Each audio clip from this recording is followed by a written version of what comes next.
ఉంటుంది, నువ్వు ఏడ్చుకుంటా ఉంటావు. ఎందుకు అందరు నా మీద ఇట్టబడి ఎడుతున్నారు, ఎందుకు నన్ను ఇంత ద్వేషిస్తున్నారు, నేను యేసుప్రభు నమ్ముకొని ఇంకేం చేశాను, ఎందుకు నా మీద ఇంత పగబట్టారని. పగబట్టేది ఏముంది, నువ్వేమో సత్యం అగ్నిలా కనపడతావు, వాళ్ళేమో అసత్యం అంధకారంలో కూర్చుంటారు.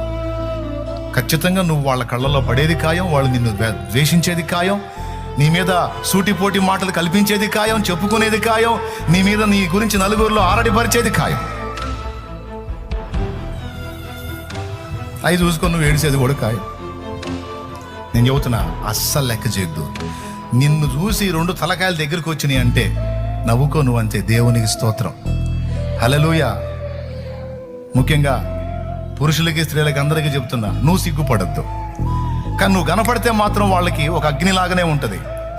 మిగిలిన వాళ్ళ నీ సమాజంలో మిగిలిన వాళ్ళందరికంటే నువ్వు స్పెషల్గా కనపడతావు, వాళ్ళ కళ్ళకి కనపడతావు అంతే. నువ్వు ప్రత్యేకంగా కనపడతావు. అందుకే నీ గురించి ప్రత్యేకంగా మీటింగ్ కూడా జరిగింది.